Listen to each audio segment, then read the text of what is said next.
Hello, I'm Anum Hussain. Joining me today is Iason Athanasiadis, a freelance journalist who is in Cairo, Egypt in the midst of all the protests. When exactly were you in Cairo and for how long? I arrived in Cairo about 2 or 3 days after that Friday of Rage, when we saw those incredible images of fighting throughout the downtown Cairo. You had, I think, about 100 people dead just in that day. It was the most serious day of fighting. And the demonstrators basically defeating the police and running them off the streets. So at that point I decided this is a huge story. It's not one of those 1 week stories that's going to roll over into the second week. And I got a flight and I just went straight to Cairo. Tell us about the atmosphere in Tahrir Square. So it was, when I first arrived there, it was quite a tense atmosphere. It was nothing like the concessions and negotiations. Things were very tense. Only the most hard-headed kind of pro-democracy people were there, and there was very much a feeling that there was going to be war. Did you feel endangered at all? Yeah, there was a certain amount of danger for foreign journalists because the state media was broadcasting that a lot of the people inside the square were being either supported by the Iranian government, the Iranian regime doesn't have a good relationship with the Egyptian one, or by the West. And so as a foreigner, it was a little bit awkward. A lot of people felt that we were almost orchestrating this revolution, and especially holding a camera was quite an obvious target. When you see coverage on news outlets, a majority of it are men. What role did the women play, if any? It was quite a big role, actually, especially by Egyptian standards. There's been a whole culture of sexual harassment for Egyptian women in recent years in Egypt. And one of the interesting things about the revolution that kept on coming up again and again in debate was that women no longer felt harassed.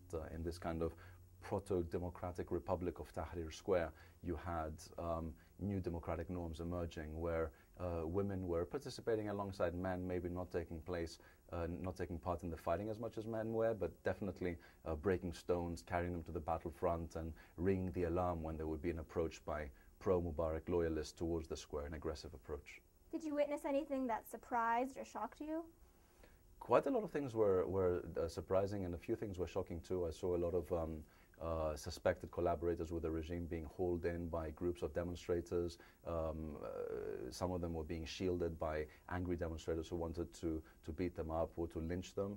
I saw impromptu interrogations taking place in some of the tourist agencies that were dotted around the square, and then sort of dozens of bruised suspected collaborators kind of stacked up in one of the blocked up entrances to the metro, being shielded by the demonstrators from other demonstrators who wanted to attack them again. Some of the fighting there was some of the most intense hand-to-hand, almost body-to-body fighting that I've seen in my life, almost medieval in some cases. There was a lot of very intense rock throwing, Molotov cocktails, and then just moving in with iron bars.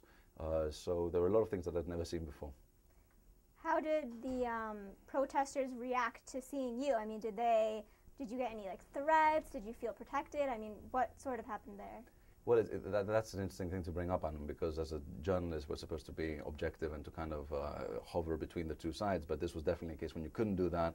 The pro-Mubarak loyalists were trying to beat up journalists. You had 140 registered cases by the Committee to Protect Journalists of foreign journalists who'd been roughed up or hit. One of them was even killed, an Egyptian journalist shot through the forehead by a sniper. And so this wasn't the kind of place where you could flip between one group and the other. You pretty much had to embed with the pro-democracy group. And they were aware that we were giving out a narrative of on-the-ground events that was more realistic than what Egyptian TV was giving. And that's why they kind of embraced and protected the few journalists who decided to remain in the square once the heavy fighting went underway on Wednesday night. How did they do so? Was there anything specific that they did to protect them, or? Basically, just being within the square meant sufficient protection, but in many cases, because there was this was a leaderless revolution and lots of the fighting was happening in very impromptu kind of bursts in different parts of the square, it was good to have members of the popular committees with you to kind of negotiate who you were, to vouch for you, and to basically allow you to do your job. So I had a couple of cases when I wasn't escorted, when having run through a hail of stones to take cover against an armored personnel carrier against one of these impromptu barricades that they'd set up, and starting to photograph the demonstrators fighting back. I'd be stopped in the middle of the fighting and told, you can't possibly take photographs of us because you're showing us in a negative light, and we'd have sort of whole discussions about representation, which, given the context, were a bit stretched. But mostly it was good to have someone with you to have these conversations while you were working.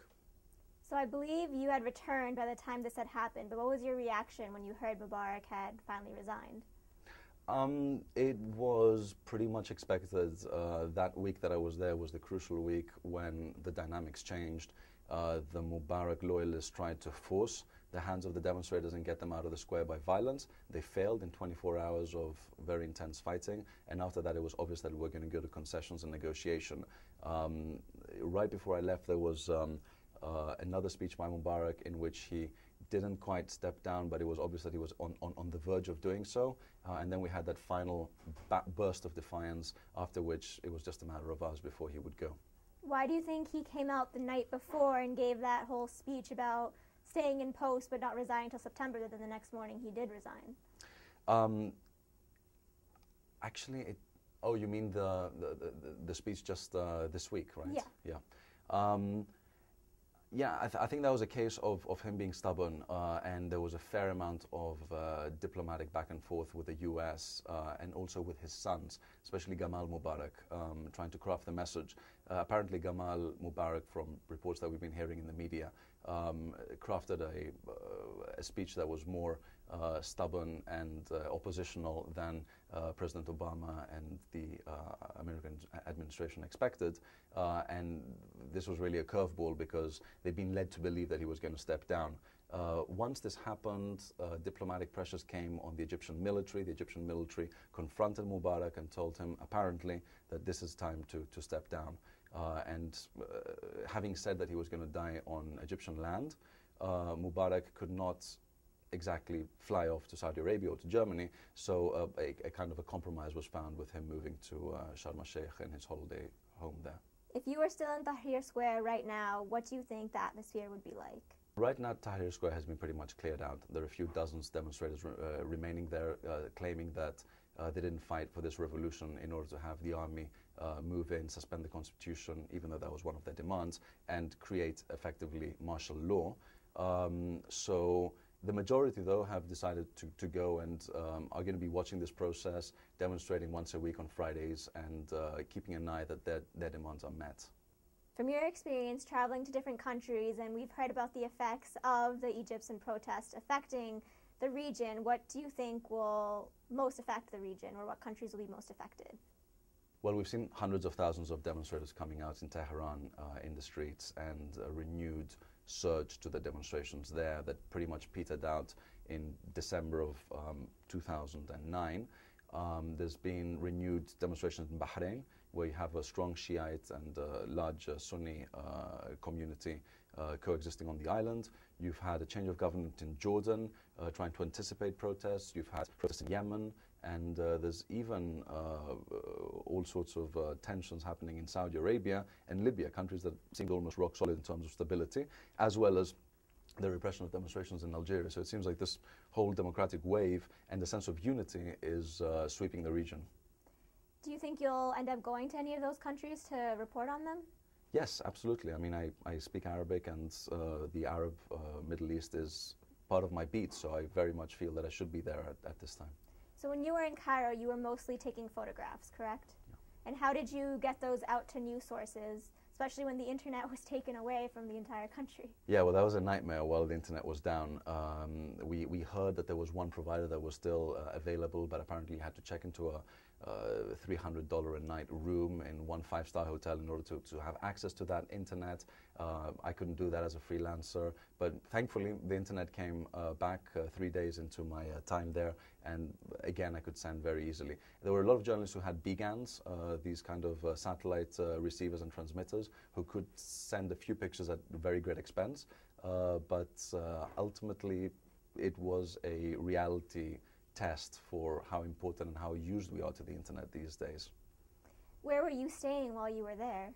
I was staying with a friend in a private apartment on the other side of the Nile, just to kind of keep a reality check on what very often threatened to become just a media fest.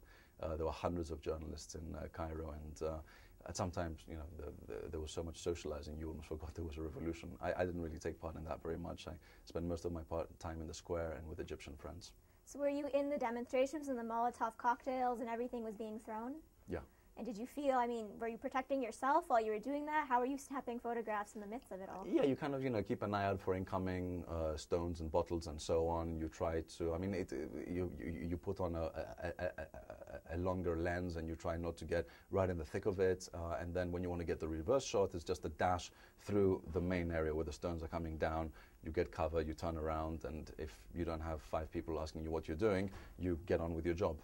Is there any specific memory of your time in Cairo that really just sticks out to you? Getting detained by the Egyptian army on my last day in the square, I had about 50 gigabytes of photographs that I'd taken over the last week plus that I'd been there, and stupidly I hadn't downloaded them onto an external hard drive at my friend's house. I'd spent the last 3 days non-stop staying in the same apartment inside the square, and on my way out, foolishly, I got stopped by the Egyptian army. They went through my laptop, they found a number of images of the demonstrations, and then luckily they also found a photograph that I downloaded from the internet that showed a member of the press wearing one of these press jackets, kind of on the ground being beaten by what looked to be Egyptian soldiers. And I explained to them that I hadn't taken this picture, but it kind of gave them pause for thought and perhaps made them aware of consequences. Shortly after that, they let me go. And so they didn't delete anything? Thankfully, no. Oh man, imagine if they did. Yeah. So then you left and you returned to Boston? Yeah, I came straight back here. Why come to Boston? I had a bunch of talks to give here. I'd have loved to have stayed, of course, and stayed until the last part of the revolution, but I was very glad to have been there for the most crucial week. Awesome. Well, is there anything else you'd like to add about your trip? No, I think you pretty much covered it. All right, well, thank you so much for joining us today. Thank you very much for having me. Really appreciate it.